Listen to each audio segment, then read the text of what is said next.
Здравейте на всички! В това видео ще ви показвам как да направите макарон от малките, обаче това е от малко по-големите. Днес ще ви покажа ето този вид. Ето имам 3 различни от него, а този, както ви казах, е от по-големите. Така, за целта да го направите, значи ще ви трябва зелени ластици за основа. Аз поне ще използвам зелени.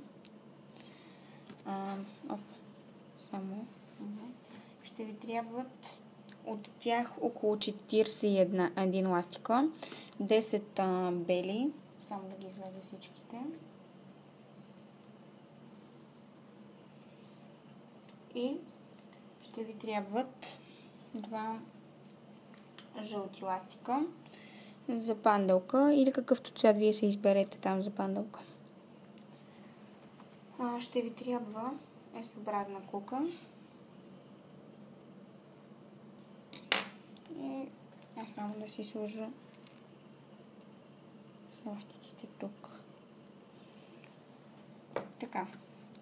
Също ще ви трябва кука за плетене.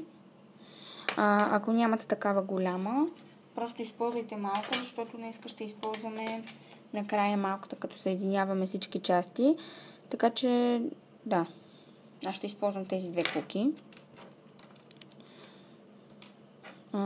И ще ни трябва също стан за плетене. Аз днеска няма да използвам моя Rainbow Loom стан, понеже ще използваме само ето тези 6 пега, където виждате тук, и просто няма да са ни нужни.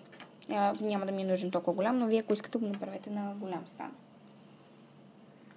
Така, започваме с самата основа.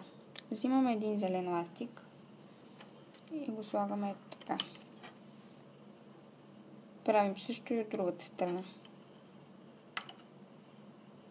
Продължаваме нагоре и го затваряме ето тук. Правим същото и от другата страна.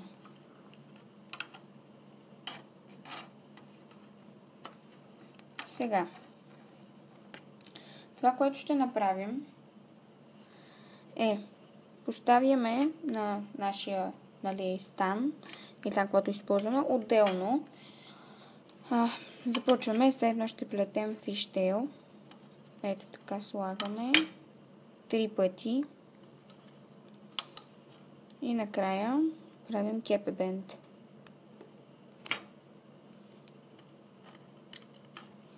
И сега нека го оплетем. Малко наобратно виждате. Така, минаваме под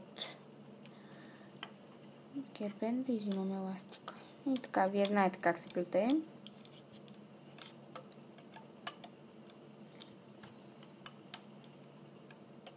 И ще трябва да си оплетете още 2 такива. Аз ги имам на куката си.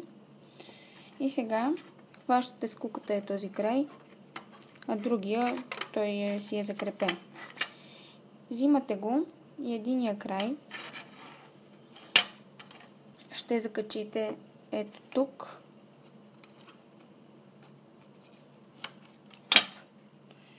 Момент само. Ето тук. И другия на отсрещната страна. Като другия е на куката ви, за да не падне. Ето.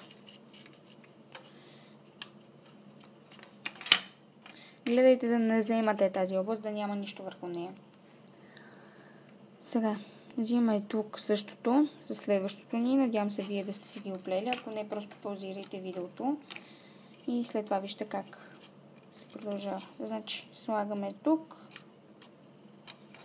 И още едно трябва да имате, което пак е с 4 лупа. И ето тук. Опа. До ето тук. Сега. Взимате един ластик и го въртите около пръстите си 3 пъти. Ако не можете на пръстите си, нека да е на куката. След това стават, нали, в смисъл въртите 2 пъти, така че да има 3 лупа. Взимате ги тези 3 лупа. Опа, обаче ми се скъса ластика. Нищо, ще го направя наново. Взимате го и го правите като кепбенд. Повечето от вас знаят, че аз като слагам кепбенд не обичам просто е така да го отпускам, нали, както си обикновено, ами го продължавам. Оп.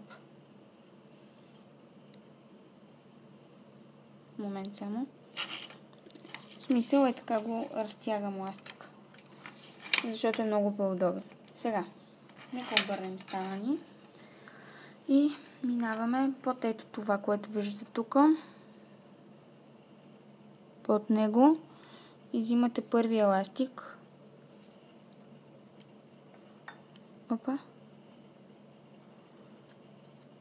Само момент. Защото нещо ми се използва. Ето. Това съм го хванала и взимам първия ластик. И го слагам за него. Той трябва да ходи в дясната страна. Правя същото и за другия ластик, който е най-отдолу. Сега отивам тук под всички ластици и взимам този.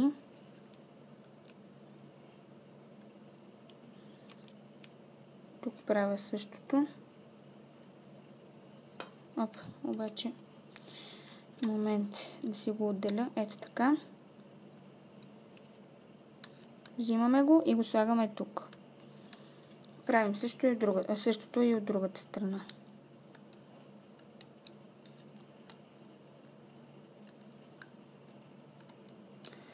И ето така трябва да се е получило. Сега вземете един зелен ластик и се шмугваме вътре. Гледайте да е във всички ластици. Ето така. Ето, взимаме един ластик, държим го на пръста си и с куката го изкарваме. Оп, обаче аз имам малък проблем.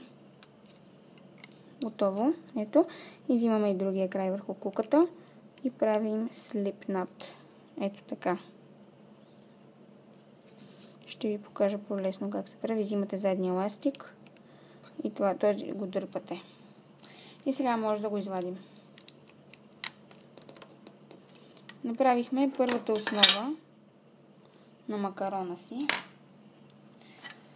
И сега вземете вашата или малка кука, или голяма кука, тук няма никакво значение, но аз ще използвам моята малка. И нека го скрием този ластик, който не е Secure Band, но както и да е. Добре, ето е нашата основа. Моля, върнете се назад във видеото, за да направите още една от тези. Аз вече имам моята готова. И сега ще направим пълнежа, който е в бял. Взимате стана ви и пак по същия начин. Веднъж тук и веднъж в лявата страна. След това веднъж в дясно, веднъж в ляво и затваряте. Обаче, вместо да правите по 4, както сега правихме, нали, да ги плетем, просто взимате един ластик, слагате го така и още един до тук. И сега правим cap bend 3 пъти.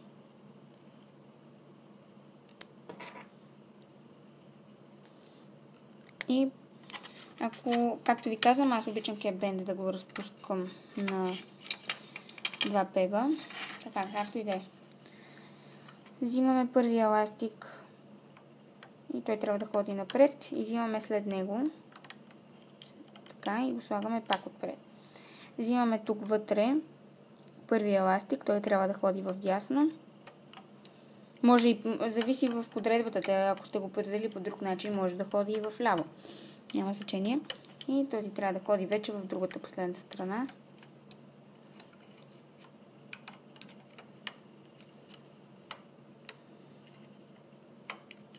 Вече кепбенда може да го отпуснете. И сега пак шмугваме куката през всичките. Взимаме един бял ластик. Ето така. И правим слипнат.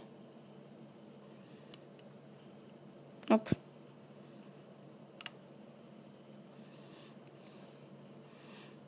Само момент, защото го изпуснах.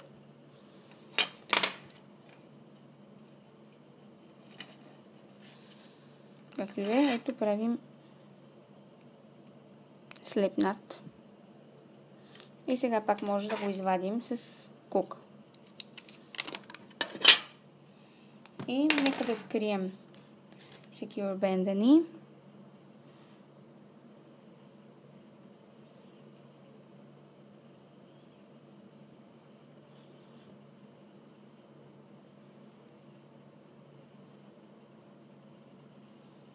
Така.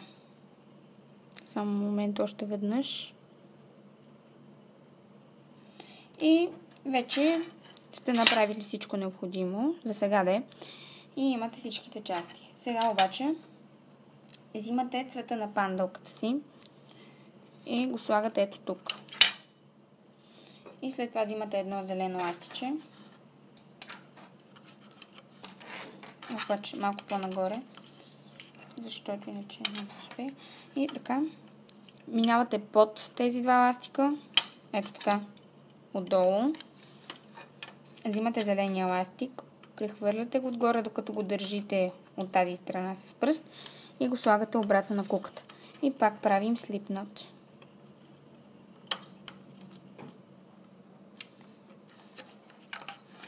Ето е пандълката, с която ще задържим всичките ни части. Сега стана повече, няма да ни трябва. Сега ще използваме малката кука.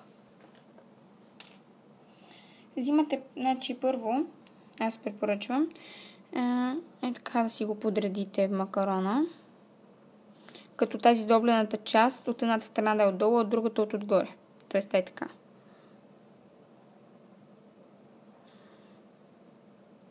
Добре. Само момент. И сега просто се вмъквате тук по средата. Взимате тази пандълка и взимате зеления край, т.е. това. Слагате го и изкарвате всичките неща, всичките ни части на макарона.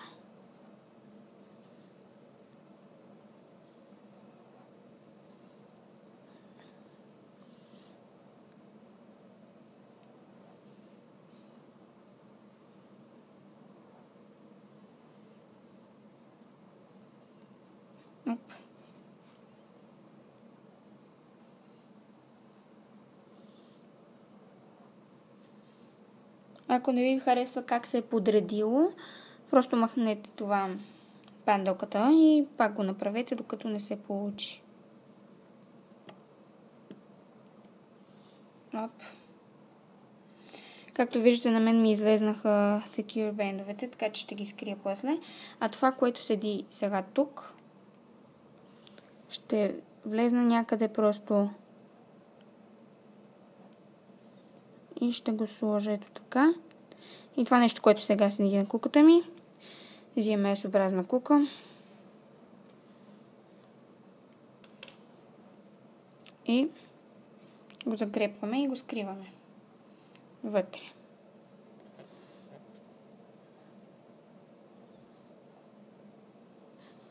Ето. И макарона ни е готов. Обаче трябва само да скрием Secure Band-овете, които излезнаха. Ето по този начин, просто пак.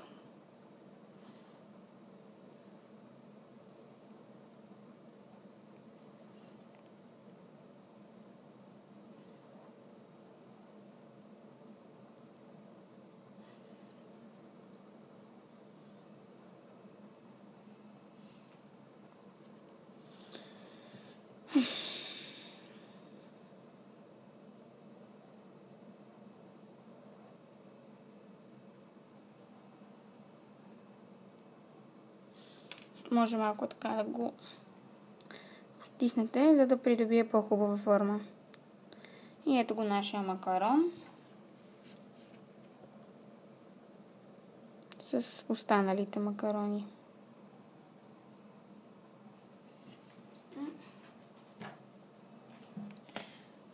Това беше видеото. Ако искате да видите как да направите по-големия макарон, оставете коментар. И аз ще ви покажа. Довиждане.